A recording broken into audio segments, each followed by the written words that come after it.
Lukas 12 kabanata. Babala laban sa pagkukunwari.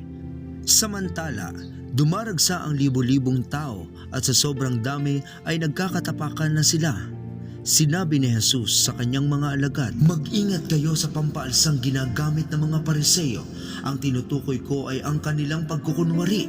Walang natatago na di malalantan at walang nalilihim na di mabubunyag. Ang sinabi ninyo sa dilim ay maririnig sa liwanag at ang ibinubulong ninyo sa loob ng silid ay ipagsisigawan sa lansangan." Ang dapat katakutan. Sinasabi ko sa inyo, mga kaibigan, huwag kayong matakot sa mga taong pumapatay ng katawan at wala nang kayang gawin higit pa rito. Sasabihin ko sa inyo, kung sino ang dapat ninyong katakutan. Katakutan ninyo siya na pagkatapos pumatay ay may kapangyarihan ding magtapon sa impyerno. Sinasabi ko sa inyo, ang Diyos ang dapat ninyong katakutan. Hindi ba't ipinagbibili ang 5 maya sa halaga lamang ng 2 salaping tanso? Gayunman, kahit isa sa kanila'y hindi kinakalimutan ng Diyos, maging ang buhok ninyo'y bilang niyang lahat. Kaya't huwag kayong matakot, higit kayong mahalaga kaysa maraming maya. Pagkilala kay Kristo. Sinasabi ko rin sa inyo, ang sino mang kumilala sa akin sa harapan ng mga tao ay kikilalanin din naman ng anak ng tao sa harapan ng mga anghel ng Diyos. Ngunit ang magkaila sa akin sa harap ng mga tao ay ikakaila ko rin naman sa harap ng mga anghel ng Diyos. Ang sino mang magsalita laban sa anak ng tao ay patatawarin, ngunit ang sino mang lumapastangan sa Espiritu Santo ay hindi patatawarin. Kapag kayo'y dinala nila sa sinagoga o sa harap ng mga pinuno at ng mga may kapangyarihan upang litisin, huwag kayong mabahala kung paano ninyo ipagtatanggol ang inyong sarili o kung ano ang inyong sasabihin, sapagkat sa oras na iyon, ang Espiritu Santo ang magtuturo sa inyo kung ano ang dapat ninyong sabihin. Maling pag-iipon ng kayamanan. Sinabi kay Jesus ng isa sa mga naroroon, "Guro, iutos nga po ninyo sa mga kapatid ko na paghatian namin ang aming mana." Sumagot siya, "Sino ang naglagay sa akin bilang hukom o tagapaghati ng mana ninyo?" At sinabi niya sa kanilang lahat, "Mag-ingat kayo sa lahat ng uri ng kasakiman, sapagkat ang buhay ng tao ay wala sa dami ng kanyang kayamanan." Pagkatapos isinalaysay ni Jesus ang isang talinghaga. Isang mayaman ang umani ng sagana sa kanyang bukirin, kaya't sinabi niya sa sarili, "Ano ang gagawin ko ngayon? Wala na akong paglagyan ng aking mga ani. Alam ko na. Ipagigiba ko ang aking mga kamalig at magpapatayo ako ng mas malaki. Doon ko ilalagay ang aking ani at ibang ari-arian. Pagkatapos ay sasabihin ko sa aking sarili, marami ka nang naipon para sa mahabang panahon, kaya't magpahinga ka na lamang, kumain, uminom at magpakasaya." Ngunit sinabi sa kanya ng Diyos, "Hangal, sa gabi ring ito'y babawian ka ng buhay. Kanino ngayon mapupunta ang mga inilaan mo para sa iyong sarili? Ganyan ang sasapitin ng sino mang nag-iipon ng kayamanan para sa sarili, ngunit dukha naman sa paningin ng Diyos." Pananalig sa Diyos. Sinabi pa ni Jesus sa kanyang mga alagad, "Kaya't sinasabi ko sa inyo, huwag kayong mabalisa tungkol sa inyong buhay, sa inyong kakainin o tungkol sa damit na kailangan ng inyong katawan, sapagkat ang buhay ay higit pa kaysa pagkain at ang katawan kaysa damit.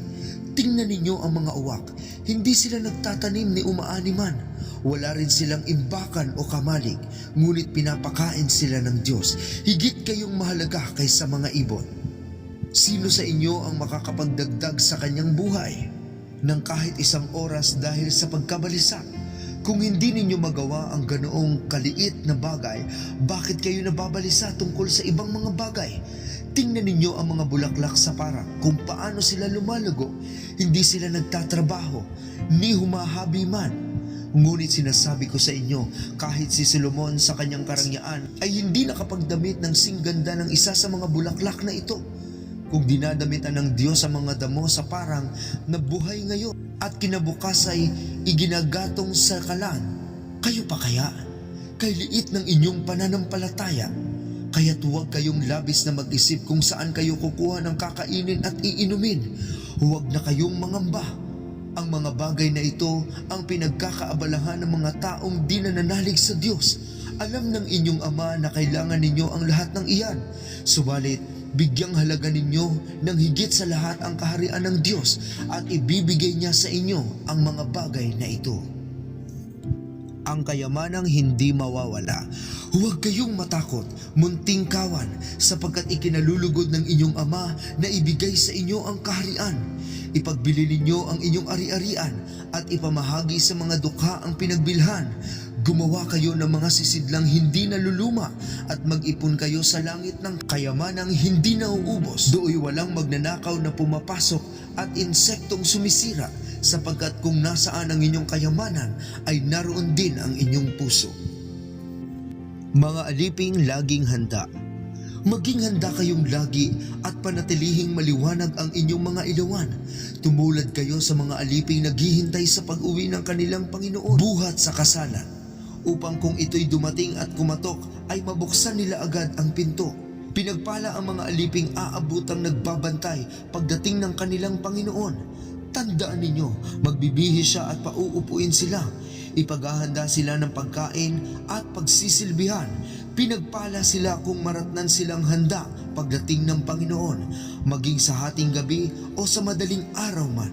Sinasabi ko sa inyo, kung alam lamang ng may-ari ng bahay kung anong oras darating ang magnanakaw, hindi niya pababayaang makapasok ito. Kayo man ay dapat na humanda, sapagkat darating ang Anak ng Tao sa oras na hindi ninyo inaasahan. Ang tapat at di tapat na alipin.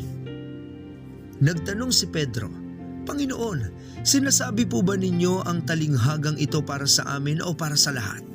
Sumagot ang Panginoon, sino nga ba ang tapat at matalinong katiwala? Sino ang katiwalang pamamahalain ng kanyang Panginoon sa kanyang sambahayan upang magbigay sa ibang mga alipin ng kanilang pagkain sa takdang oras? Pinagpala ang aliping madarat ng gumaganap ng tungkulin pag-uwi ng kanyang Panginoon. Sinasabi ko sa inyo, pamamahalain siya ng kanyang Panginoon sa lahat ng ari-arian nito. Ngunit kung sasabihin ng aliping iyon sa kanyang sarili, matatagalan pa ang pag-uwi ng aking Panginoon. Bubugbugin niya ang mga kapwa niya aliping lalaki at babae at siya'y kakain, iinom at maglalasing. Darating ang kanyang Panginoon sa araw na hindi niya inaasahan at sa oras na hindi niya alam. Buong lupit siyang paparusahan ng kanyang Panginoon at isasama sa mga suwail. Ang aliping nakakaalam ng kalooban ng kanyang Panginoon ngunit nagpapabaya o ayaw tumupad sa pinapagawa nito ay paparusahan ng mabigat. Ngunit ang aliping hindi nakakaalam ng kalooban ng kanyang Panginoon, magkulang man siya sa kanyang tungkulin, ay paparusahan lamang ng magaan. Ang binigyan ng maraming bagay ay hahanapan ng marami, at ang pinagkatiwalaan ng lalong maraming bagay ay pananagutin ng lalong marami. Pagkabahabahagi ng sambahayan. Naparito ako upang magdala ng apoy sa lupa at sana'y nagliliyab na ito. May isang bautismo na dapat kong danasin at ako'y nababagabag hanggat hindi ito nagaganap. Akala ba ninyo'y naparito ako upang magdala ng kapayapaan sa lupa? Sinasabi ko sa inyo, hindi kapayapaan ang dala ko kundi pagkabahag-bahagi. Mula ngayon, ang 5 sa isang sambahayan ay mahahati, 3 laban sa 2 at 2 laban sa 3. Ang ama laban sa anak na lalaki at ang anak na lalaki laban sa ama. Ang ina laban sa anak na babae at ang anak na babae laban sa ina. Ang biyanang babae laban sa manugang na babae at ang manugang na babae laban sa biyanang babae. Pagkilala sa mga palatandaan. Sinabi rin ni Jesus sa mga tao, kapag nakita ninyong kumakapal ang ulap sa kanluran, sinasabi ninyo agad na uulan at ganoon nga ang nangyayari. At kung umiihip ang hangin mula sa katimugan, ay sinasabi ninyong iinit at nagkakaganoon nga. Mga mapagkunwari, marunong kayong umunawa ng palatandaan sa lupa at sa langit. Bakit hindi ninyo nauunawaan ang mga tanda ng kasalukuyang panahon? Makipagkasundo sa kaaway. Bakit hindi ninyo mapagpasyahan kung ano ang tamang gawin? Kapag ikaw ay isinakdal, sikapin mong makipagkasundo ka sa nakasakdal sa iyo bago dumating sa hukuman. Baka kalad ka rin kanya sa hukom at ibigay ka ng hukom sa tanod at ibilanggo ka naman nito. Sinasabi ko sa inyo, hindi ka makakalabas doon hanggat hindi mo nababayaran ang kahuli-hulihang sentimo.